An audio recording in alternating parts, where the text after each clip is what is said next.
스카이어 스르프 타임즈 2023년 12월 29일자를 진행하도록 하겠습니다. 내용이 좋았다고 생각하시면 구독, 좋아요 부탁드리고 필요하시면 배속 보시기를 바랍니다.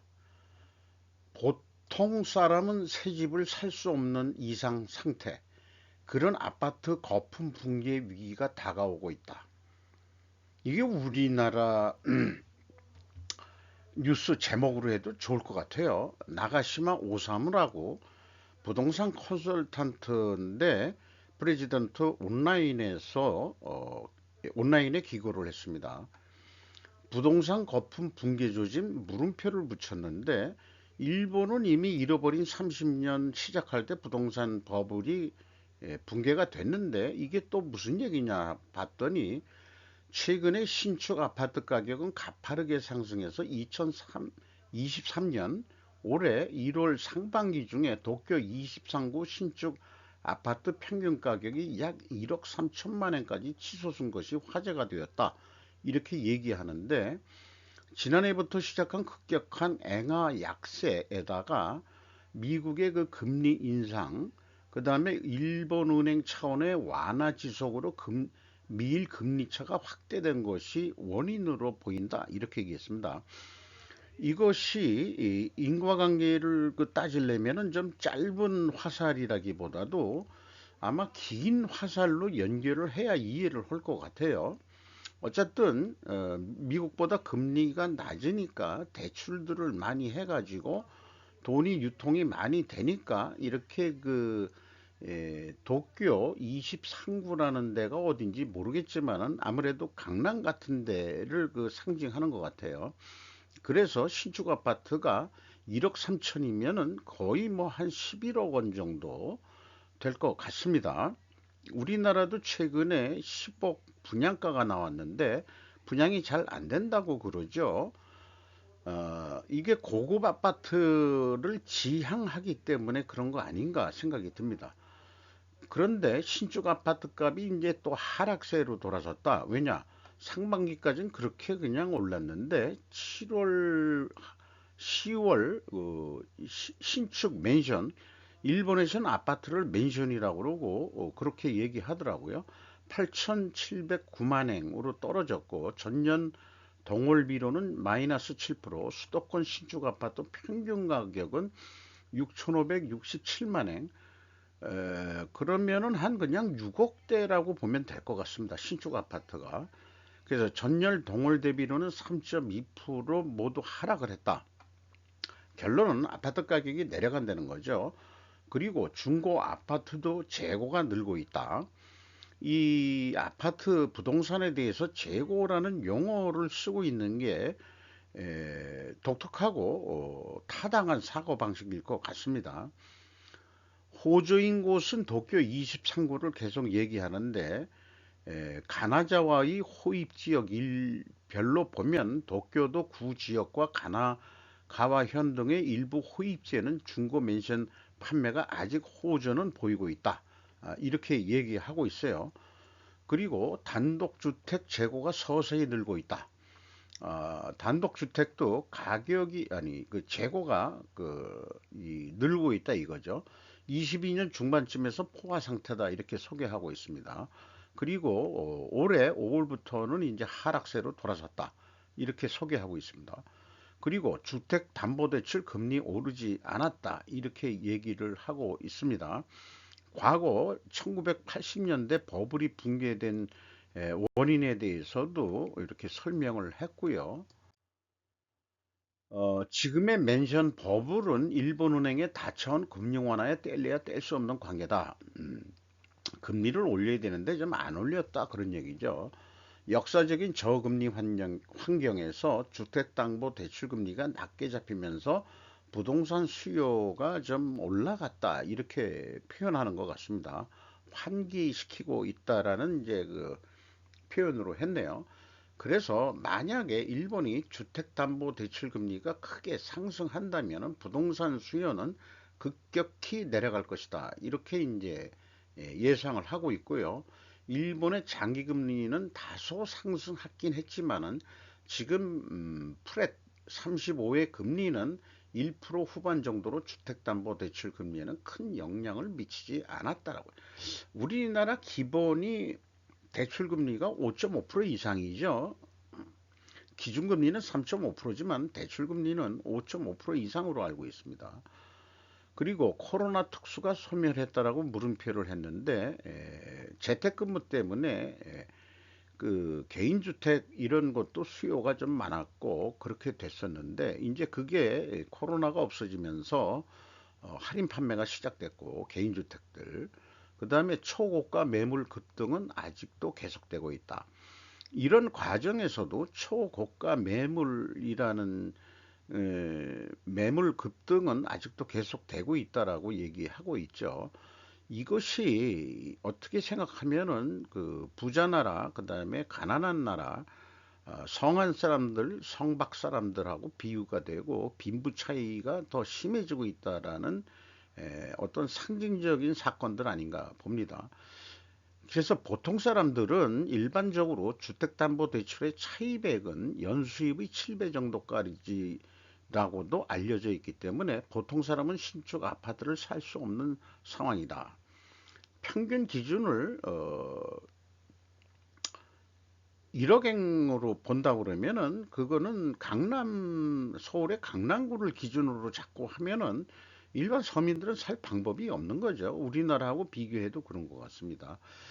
여기에 그 성약 평미라는 게 아마 그 계약 평당 단가를 일본말식으로 표현한 것 같아요. 그래서 이걸 보면은 10억짜리 사는 이 신규 아파트 분양을 받은 10억짜리 때 우리나라 보통 이것이 이제 24평형 일반 주택이라고 아니 그 일반 국민형 아파트라고 한다면 국민형 아파트 사이즈를 우리도 줄여야 되지 않을까 생각합니다만은 10억이라고 그랬는데 10억 가까이 서울 성박 사람들은 보통 아파트 신규 분양가가 5억 이하는 내가 돼야 된다고 며칠 전에도 저는 어떤 근거로 얘기했는지 모르지만은 예를 들어서 연봉 5천만 원짜리가 근로자가 하나도 안 쓰고 10년을 모으면은 그 집을 살 수 있는 정도. 그래도 힘든 거죠. 그래서 그 5억 대출을 받아서 그 5억짜리 집을 살 수 있으면은 다행이다. 이렇게 생각하는 건데, 일본의 기준으로 본다면 평균 연봉, 우리 5천만 원이라 그럽시다. 한국의 평균 연봉이. 실제 22년 평균은 4,300만 원뿐이 안 되는데, 5천만 원이라 그러고 또 임금이 또 오른다고 보고 7년 하면은 3억 5천만 원이다 이게요. 그럼 자기 돈 1,500만 원하고 이 대출 받은 3억 5천만 원 해서 이 5억짜리 아파트를 사면은 그래도 한 7년이 생활비도 해야 되니까 하나도 안 쓸 수는 없는 거니까 거기에 그 자기 월급 5천, 연봉 5천에서 이 주택담보대출을 얼마를 할 수 있는 거지만 아주 전략하면서 살아도 그게 한 7년 곱하기 더블은 15년 이상이 뭐예요? 한 20년은 갚아야 될 겁니다. 또 월급이 나중에 또 오르면 몰라도 뭐 그런 등등으로 하면은 지금 우리나라 그 분양 그 고급 아파트 그게 고급화된 거죠.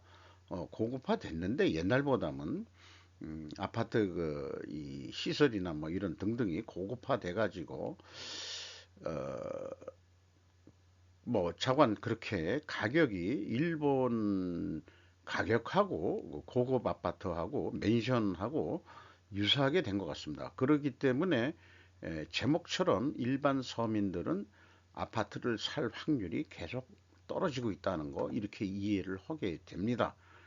자, 무슨 수를 내야 되지 않겠어요? 우리나라 부동산 법을 꺼줘야 된다고 지속적으로 제가 얘기하는 게 그렇습니다. 한국 미래를 위해서 한국이 인구 소멸로 안 되기 위해서라도 아파트 대도시 아파트 가격도 어떻게 해서든지 내려야 된다는 것은 아주 지상 명령이 아니겠느냐 저는 그렇게 생각하는 바입니다. 미국 김 위원장 전쟁 준비 강화 촉구 후에 북의 적대적 의도 없음 재확인, 코리아 타임즈 연합뉴스를 인용해서 보도를 했습니다. 김정은 북한 국무위원장이 전쟁 준비를 강화할 것을 요구한 후 미국은 국방부 대변인을 통해서 적대적인 의도가 없다며 외국에 전념하고 있다고 국무부 대변인이 목요일 말했다. 좀 목요일인데 좀 뭐 하루 늦게 얘기가 되네요. 어, 자관 미국은 북한하고 걔네들이 뭐 한다 그래서 지금 뭐 연합훈련도 하고 비행기도 띄우고 핵 잠수함도 들어오고 막 그러지만은 그거는 또 쇼잉 하는 것도 있지만은 근본적으로는 북한 김정은이하고 대화를 하겠다는데 트럼프하고 그 협상이 결련된 이유는 자, 그 양코백이들하고는 그 양키들하고는 그 이제 대화를 안 하겠다라고 이렇게 되어 있는 거죠.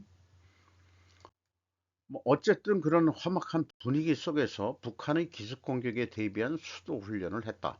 김대웅과 정지민 기자가 로이터를 통해서 보도를 했습니다. 우리나라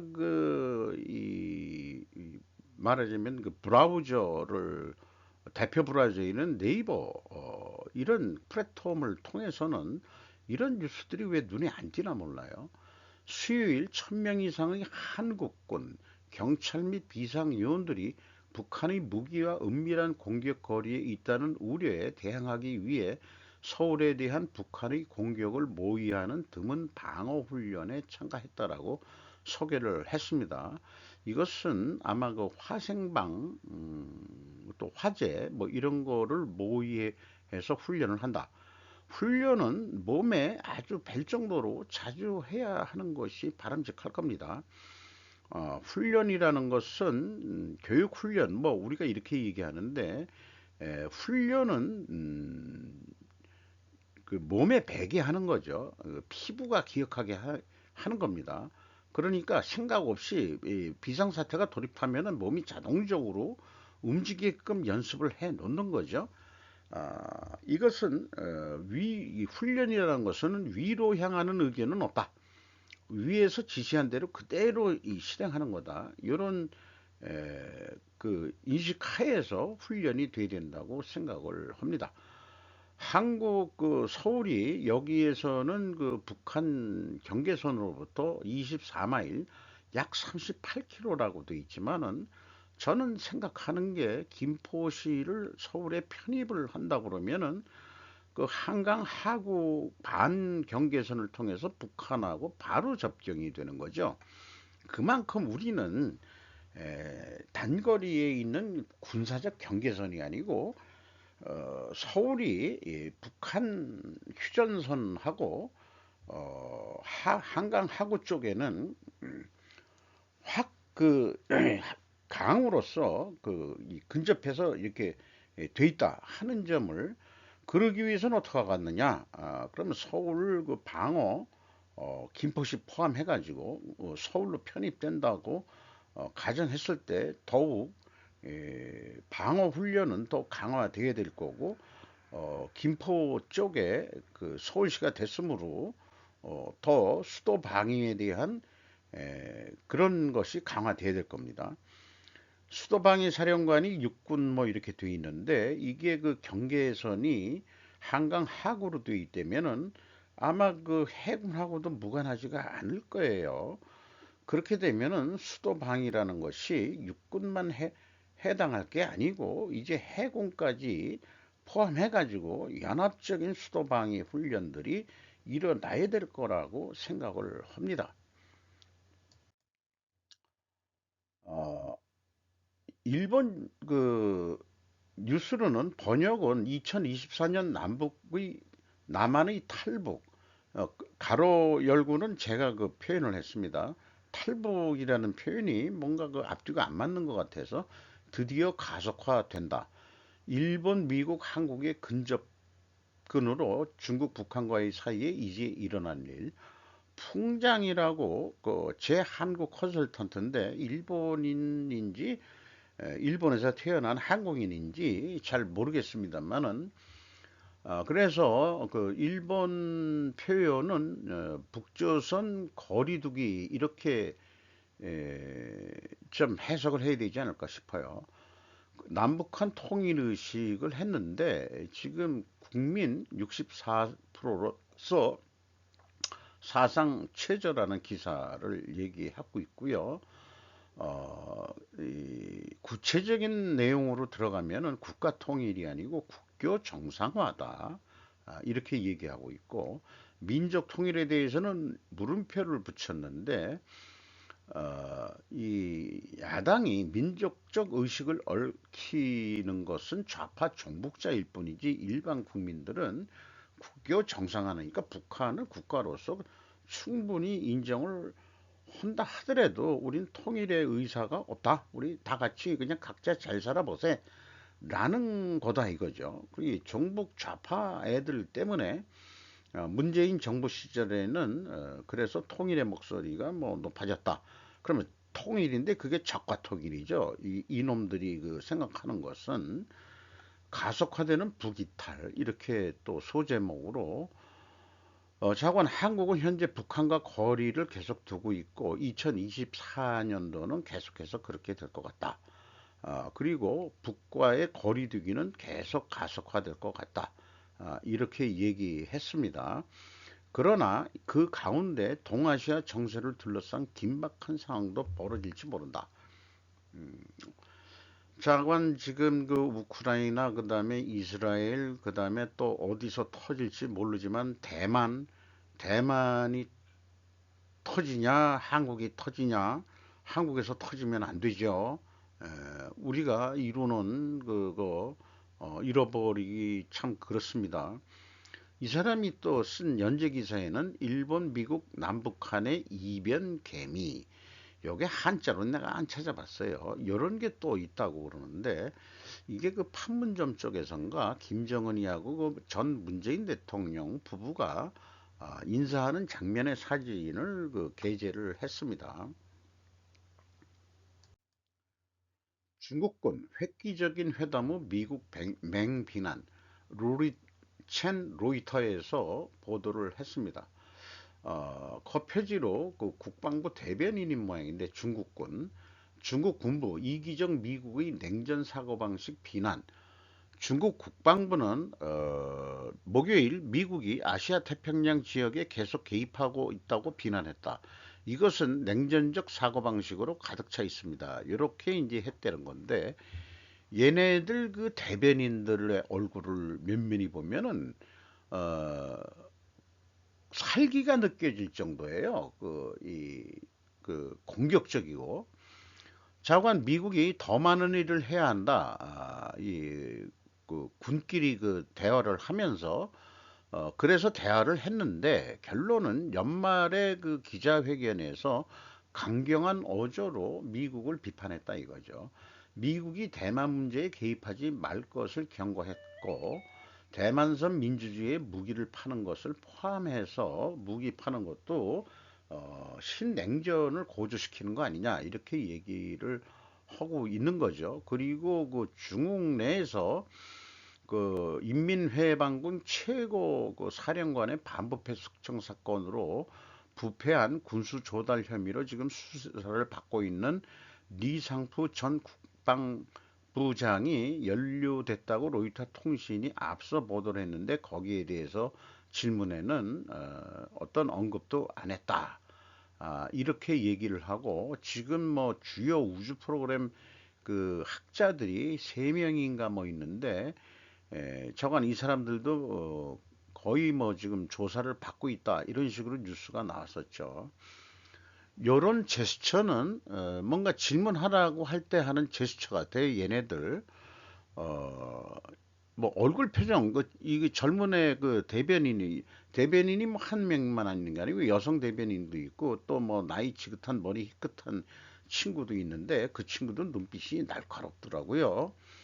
어쨌든 중국이 연말에 그 미국을 그렇게 비난했다 이런 얘기예요. 중경제 2024년 부진 전미 산업심의의 지적 네 가지 요인 비즈니스 인사이더 제 편입니다. 비즈니스 인사이더라는데 일본판을 또 이 사람들이 내고 있네요. 우리나라는 그 외국 언론들이 그 뭐 크게 무슨 그 별로 우리나라에는 안 들어와 있는 것 같은데 일본 쪽이 그만큼 그 보는 수요가 많다는 것으로 필로젠이라고 보도를 했습니다. 어, 2023년 그 성장률 전망치가 중국이 5.2%인데 내년에는 4.1%로 둔화될 거다. 그 이유는 잠재 수요가 감소하고 부동산 불황이 없어지지 않을 것이고 중국 제품의 수요가 둔화 추세이고 중국 당국은 대규모 경기 부양책을 펴지 못하고 점진적 대처에 그친다. 이렇게 얘기를 했는데 어쨌든 그 현재 지금으로 봐서 부양책을 쓰더라도 민간에 대한 부양책보다는 국영기업에 대한 부양책일 경우가 허다할 것 같아요. 우리 그 시진핑 엉아는 빈부격차를 없앤다고 너무 그 잘 나가는 그런 데를 지금 죽이기 하고 있는 거죠. 공동분유는 공동빈곤으로 결과는 나타날 것이라고 어제 뉴스에도 한번 제 견해를 말씀드리겠습니다.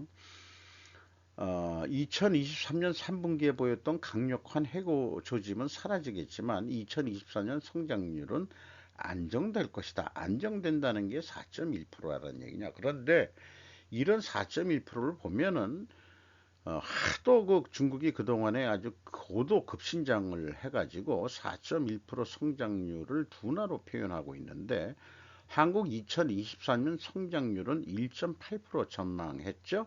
LG연구원이 하루빨리 중국 의존도를 벗어나지 않으면은 이거는 우리나라가 자살하는 경우다라고 저는 표현하고 싶네요. 바이든은 미국의 이라크 공습이 이란 무장 세력의 공격을 저지하기 위한 것이라고 말했다. 또 그 로이터 통신이고요. CNN은 중동 전쟁이 확대될 것이라는 우려가 고조되고 있고 미군은 발포선에 서 있습니다. 이런 뉴스들이 야후 뉴스에 떴습니다. 그리고 ABC 뉴스는 미국 이란 보복 공격 개시했다라고 나와 있습니다. 이라크 내에 있는 어떤 기지, 그 미군 기지가 또 뭐 있었던 모양인데 여기가 공격을 당해가지고 미군이 몇 명 죽었다고 그러죠. 그래서 그 보복 공격을 어, 미국이 한다 이렇게 되는데 이렇게 중동에 다시 미국이 지금 계속 이렇게 하는 것은 결론은 이스라엘 보고서 저기 좀 국제적인 여론이 있으니까 좀 평화적으로 빨리 끝내자라는 말은 겉으로는 내세우지만 실질적으로는 미국의 이익이라는 측면에서는 이라크라든가 시리아 등을 공격을 하는 것은 반군 무장 세력들 공식적인 그 시리아와 그다음에 이라크의 공식 그게 아니죠. 그 무장 세력은 비공식 무장 세력들을 공격하는 이유는 미국의 이익을 위해서라도 맞기 때문에 결론적으로 그것이 이스라엘을 또 도와주는 역할이 되겠죠. 이렇게 생각을 합니다. 그래서 그런지 서방은 이제 이란을 공격하는 것 외에는 선택의 여지가 없을지도 모른다고 존 볼튼이 텔레그라프에서 기고를 했습니다. 존 볼튼은 트럼프 대통령 당시 미국 국가안보보좌관으로 이렇게 그 수염이 난 친구죠. 아주 그 극우 보수 세력이라고 소개가 돼 있었습니다. 홍해에서 상업용 선박과 미 해군 선박에 대한 후티 공격은 세계 경제를 위협하여 수에즈 운하의 중요한 교역료를 위태롭게 하고 있다라고 소개를 하면서 자관 그 홍해의 방어를 위해서 우리나라 그 파견군으로 나가 있죠. 그렇게 소개가 되어 있습니다.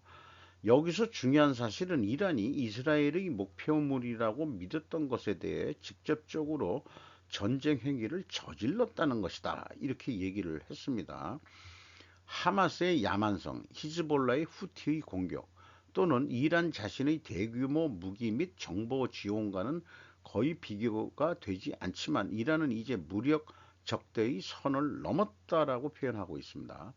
하마스, 히즈볼라, 후티족 그리고 다른 야만인들에 대한 이란의 식용 라인이 사라진다면 그들의 외딴 아프리카니스탄 수용소를 제외하고 생존 능력은 눈에 띄게 감소할 것이다. 그것이 워싱턴과 런던이 추구해야 할 결과이다. 이렇게 표현을 했어요. 그래서 이스라엘에게 더 많은 중단, 참사, 중단 등을 강요하는 대신 예루살렘이 군사 및 정치 세력으로서 하마스를 제거하는 정당한 목적을 달성할 수 있도록 서구는 허용해야 되지 않겠냐. 민간인의 죽음은 어떤 희생일 수밖에 없다. 그런 입장을 견지하는 것 같습니다. 그것은 아야톨라들이란 게 뭔가 해서 찾아봤더니 이란에서 시아파의 고위직 종교 권위자에 대한 경칭이랍니다. 의 도박이 실패했고 그들의 최후가 가까워졌을 수도 있다는 것을 확신시키는 하나의 확실한 방법이다. 야, 공격적인 얘기죠. 네, 이런 게 존 볼튼의 사고방식인 것 같습니다. 팔레스타인의 민간인의 희생은 있다 하더라도 그것을 감수하고 하마스를 괴멸시켜야 된다는 그런 입장에 있는 거죠. 어저께도 제가 이거 비슷하게 결론을 좀 저도 소개를 한 것 같습니다. 그렇다고 제가 극우주의자는 아니겠습니다만은 어쨌든 외부에서 볼 때도 이스라엘을 이해할 것도 같다 이거예요. 그런데 이해를 할 것 같은데 이 트르키예의 그 에르도안 대통령은 난 이해 못해요. 트르키의 에르도안 총리는 네타냐후 총리가 히틀러와 똑같지 않냐 이렇게 이제 비판을 했고요. 이란 근위대는 장군 피살 사건으로 이스라엘의 피해 복수를 다짐했다. 이런 뉴스가 나왔어요.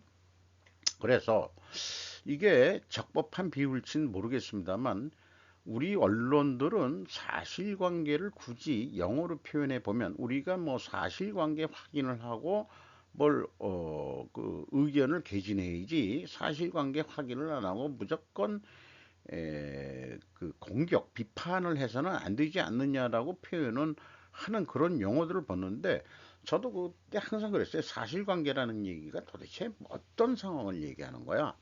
음, 개인적으로 뭐 예를 들어서 이선균의 자살 사건을 사실관계가 뭐냐 이렇게 이제 물어본다면은 뭐 여러 가지 그 추측 기사들이 나오고 뭐 여러 가지 있지만은 잠깐 그런 거에도 좀 해당한다고 본다면은 그래서 영어를 한번 찾아봤어요. 그랬더니 에, 고유명사는 없습니다. 그냥 팩트 커넥션이든지 팩트 릴레이션십으로 이렇게 그 합성 조어로 만들어야 됩니다. 근데 상관관계라는 것은 코렐레이션이라고 고유 단어가 있습니다.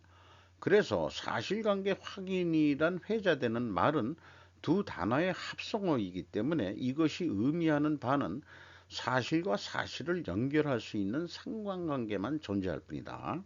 이렇게 이제 제가 이해를 하는 거고요. 따라서 사실관계 확인이란 회자되는 말들은 정보 부족 현상을 염두에 두고 있는 거죠. 상관관계 뭐 이런 쪽으로 표현이 되니까. 그러니까 사실은 우리가 그 진짜 알고 싶은 거는 팩트 오브 라이프에서 팩트는 그 사실 자체 하나로 우리가 인정하고 규정하는 그런 인식적인 용어다 이거예요. 그래서 사실관계 확인이라는 용어를 사용하려면은 원인과 결과를 설명할 수 있어야 된다. 그러니까 함부로 사실관계 확인 이런 표현을 하지 않는 것이 억제하는 것이 좀 바람직하지 않겠냐 그런 생각을 해 봅니다. 어, 인과관계를 확인한다는 게 결코 쉬운 일이 또 아니라는 거죠. 그러나 어떤 그 원인 과정을 통해 가지고 그것을 입증하고 그 입증 자료를 찾는 그런 정신이 필요하지 않을까 생각을 합니다. 한국의 새 국가안보보좌관은 베테랑 외교관이라고 어떤 사람을 지칭하나 했더니 신현희 기자가 로이터에서 보도를 했는데요. 한국의 새 국가안보보좌관은 미국과 북한 문제에 풍부한 경험을 가진 노련한 외교관인 장어진이 될 것이다 라고 소개를 하고 있습니다. 30년 이상 존재해온 세계 질서가 새로운 국면을 맞이하고 있는 시점에서 저는 더 큰 책임을 느낍니다 라고 안보 보좌관 임명에 앞서서 그런 견해를 마음가짐을 얘기했고, 널리 존경받는 전략사상가이자 전 주 러시아 대사인 장전 주석은 수년간 미국과 북한의 협상과 안보 정책에 대한 경험을 가지고 있다. 그는 1월 1일부터 최근에 새로운 정보 책임자로 지명된 이 조태용 씨가 안보 보좌관이었는데, 이 사람은 정보 책임자로 자리를 옮기고 장호진 씨라는 분이 국가안보보좌관에 임명이 된다는 얘기죠. 정책실장인 이관섭 정책실장이 비서실장으로 되고, 성태윤 연세대 경제학 교수가 실장으로 들어온다. 그리고 이 김홍균이라는 사람이 북한 전문가라는데, 이 사람은 외교부 차관으로 낙점이 됐다. 이렇게 이제 소개를 하고 있네요. 다케시마에서 흔들리는 윤석열 정권, 신임 국방장관 거취로 발전하나. 국방부의 기본교재를 보면은 여기에 이제 쿠릴 열도, 센카쿠 열도 이런 얘기를 하면서 독도 문제 등 영토 분쟁도 진행 중이어서 언제든지 군사적 충돌이 발생할 수 있다고 적혀 있었다. 이렇게 이제 돼 있어 가지고 지금 그 한일 관계 우호 관계로 지금 가고 있는 입장에, 국방부 그 군 교재에서 그 독도에서 군사적 충돌 이런 용어가 나오는 것은 현재 적절하지 않다. 그래서 여당 국민의힘 한동훈 비대위원장도 즉각 정정해야 된다라는 견해를 밝혔고, 다시는 이런 일이 없어야 한다며 국방부의 비판의 화살을 돌렸고, 외교부도 국방부의 경솔한 대응을 화살로 들었다. 이렇게 얘기하고 있습니다. 이거 왜 빈칸으로 했냐 그러면은 제가 뭐 또 왜 이렇게 또 편집을 했나 모르겠네요. 우리 그 MB가 그 독도를 방문했을 때 사진 청와대 홈페이지에서 캡처했다는데, 일본이 뭐라고 떠들던 그 이승만 대통령이 독도 수비대 군대가 가면 안 되니까 해안 경비대를 보내가지고 점령을 했죠. 그때 이후로 시료 지배를 하고 있는 거예요. 그러니까 그 상태로 그냥 놔두지. 정치하는 사람들이 뭐라 하고. 일본이 다케시마라는 게 죽도라는 뜻인데, 그 한자로도 그 언어학자들은 좀 이렇게 좀 대들고 못하나 몰라. 니들이 죽도라고 쓴 데는 그게 그 야 독도에 그 대나무가 나오냐? 아니 니들이 다케시마라는 게 죽도라는 뜻인데 그 독도에 그 대나무가 나오냐고. 이거 한마디면 끝날 것 같은데. MB가 독도를 왜 갔는지 도저히 이해를 못하겠습니다. 대통령 말기에.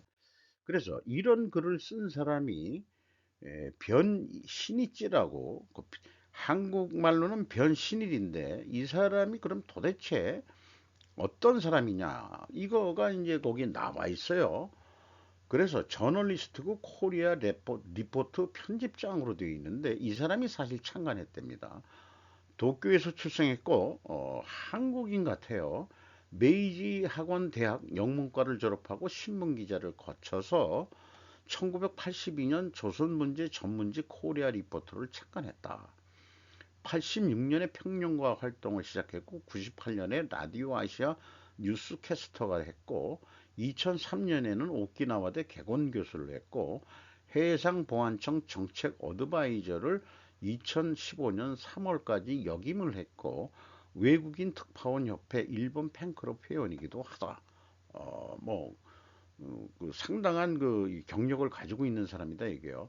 그래서 그의 저서를 보면은 만약 남북 통일이 된다면이라는 게 있고, 그리고 한국인과 잘 어울리는 법, 한국 경제 수첩, 북한 100가지 신상식, 김정은의 북한과 일본, 세계가 한눈에 보는 일본인, 대통령을 죽이는 나라, 한국 제일동포의 눈물, 북한과 일본인, 그 다음에 진빨강 한국, 요건 무토 마사토시 전 주한 공저, 안토니오 이노키가 레슬링 선수인데 이 사람하고도 공저를 했다? 안토니오 이노키가 뭐하고 관계가 되지? 한국하고. 한국 제일동포의 눈물, 북한과 일본인. 이게 뭔가 연결이 되는 모양이야. 안토니오 이노키가. 자, 그렇게 해서 25권의 그 책을 낸 사람이다. 이런 사람으로 소개를 하고 있는데, 이 표현에서 조선 문제라고 하는 게 좀 맞닥스럽지가 않습니다. 한반도 남북한을 조선 문제로 표기했는데, 현재 우리나라가 대한민국이라는 국가가 엄연히 성립한 지 70년이 지났는데도 조선이라는 용어를 쓰냐? 이 변신이라는 이 코리아 리포트라는 창간 편집자가 남북한을 지칭한다면 한반도가 당분간 타당할지 모르겠다. 그러면은 여기 코리아 리포트니까 그 지칭할 때는 그냥 코리아라고 하든지, 아니면은 이제 남한을 얘기할 때는 사우스 코리아, 에스 코리아, 북한 얘기할 때는 엔 코리아라고 얘기를 하든지, 조선 쌍팔년도가 아니고 쌍팔년도 전에 얘기를 왜 일본에서는 왜 조선이라고 계속 얘기하는지 모르겠어요. 요즘 일본 쪽에서 얘기할 때 조선이라는 것은 하대하는 얘기 아닙니까? 지들이 조선 합방을 했기 때문에 그 조심해서 써야 될 얘기입니다. 이게 감정이 좀 들어갈 수가 있어요. 어, 그리고 만약 남북 통일이 된다면 한국은 만주 이론 영역까지 넓혀질 수 있다. 그러니까 한반도도 안 어울릴지도 몰라요. 그냥 코리아라고 불러라. 이렇게. 그래서 이런 생각이 납니다. 재팬 리포트를 발간한 우리 한국 언론인은 없냐. 그래서 이 사람이 일본에서 그 코리아 리포트를 창간했다고 한다면은 그거를 읽는 독자들이 일본 내에 많이 있다는 얘기 아니에요. 그러면은 우리나라에서 일본이 어떻게 돌아가느냐 이런 것을 아는 정보 갈증이 있는 사람들이 있을 수 없나요? 반일을 했으니까 일본 놈들이 어떻게 돌아가는지 나는 알지. 전쟁에 이기려면 적을 알아야 된다. 이런 얘기도 있듯이 또 뭐 한일 관계가 우호적이라 그래도 일본을 잘 꿰차고 있어야 된다면은 일본을 잘 알아야 될 거 아니냐 이게. 중국도 좀 잘 알아야 되는데 중국의 현재 경제적 문제 이런 것들은 국내 언론 뉴스를 통해서는 전혀 흐름 방향을 알 수가 없고, 일본 야후 재팬을 통해서 제가 중국이 돌아가는 상황을 알고 그 외국 그 우리나라 그 네이버 그 뉴스 그거 가지고는 이게 한국 사람들을 다 그 무식한 개 병신으로 만드는 속된 말로 이제 그 용어들이 어저께 그 드라마에서도 나오는데, 개똥 같은 편집들을 하고 자빠져 가지고 국민들을 우매하게 만드는 것 같아요. 정보 갈증이 해소가 되질 않습니다. 국내 언론 뉴스를 가지고 포털 사이트로 본다 하더라도 그 많은 언론 기사를 어떻게 일일이 다 보겠느냐 이게요. 분명히 어떤 뜻이 있는 알고리즘을 소신 있게 해내는 게 네이버가 가야 될 길이지, 이것은 언론이 그 편집한 뉴스입니다. 우선순위는. 요렇게 발뺌하는 네이버의 자세 가지고는 틀렸다. 그러니까 야후재팬을 봐서 거기 야후재팬에 실린 그 일본판 한국 뉴스를 제가 보는 경우가 많아요. 그렇습니다. 그래서 그 우리는 자건 적이든 아군이든 에, 뭐 동맹국이든 아니면 적군이든 그 이 정보를 알아야 될 거 아니냐 이게요. 그래서 재팬 리포트를 창간하면은 돈이 벌릴지 안 벌릴지 모르겠네. 근데 분명히 제가 지금 이 스르프 타임즈 하면서도 의외로 일본 뉴스들을 많이 인용을 하는 게 국내 뉴스에는 접하지 못하는 그 정보 갈증을 상당히 많이 풀어주고 있거든요. 그래서 보게 되는 겁니다. 애플, 테슬라, 엔비디아는 2023년 엄청난 7개 종목에 속했습니다. 아니 그 사진이 그 황야의 7인이 나와가지고 이게 웬 얘기냐 했더니 결국 2023년에 잘 나가는 7개 회사 얘기를 하기 위해서 황야의 칩을 매그니피센트 그게 또 이 리메이크 돼서 또 나온 게 있죠. 저기 덴젤 워싱턴이 그 주인공으로 해서 율무린너 역할을 해가지고 요게 그 일본 1956년도 영화인지 그 7인의 사무라이 이 산적들한테 그 마을을 지켜내는 7인의 사무라이 영화가 미국에서 계속 리메이크가 되는데 저는 딴 거보다도 7이라는 숫자에 꽂혀 있거든요. 어쨌든 그래서 이제 그 이 미국에 이게 쭉 돼 있는데 이 7인의 사무라이도 결국은 나중에 3명이 살아가는데 여기에서는 웅장한 7명의 최종 멤버 2명 해가지고 애플하고 그다음에 이 메타 요거는 기억을 합니다. 요거 그 가려서 안 보이지만은 요게 웅장한 7명의 최종 멤버 2명이 아니겠느냐. 요런 뉴스를 칼 슈메데스 에코노 타임즈에서 보도를 한 내용입니다. KCGI에서 하이텍 주식 매수한 DB 지주사 전환할까?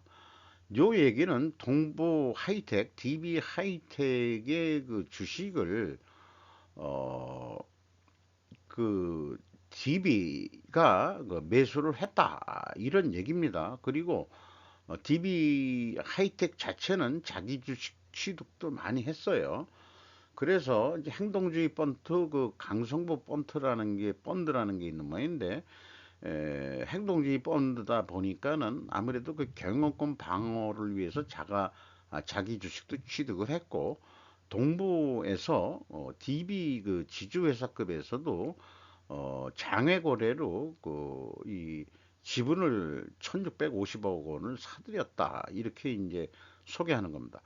DB 하이텍에 대해서는 요 뉴스를 동기로 해서 별도로 올해 3분기까지의 누적 실적을 분석해서 별도로 방송을 해보고자 합니다.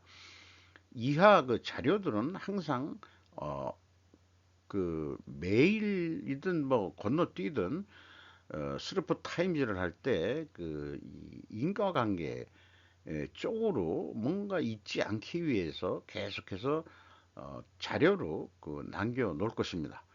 마치도록 하겠습니다.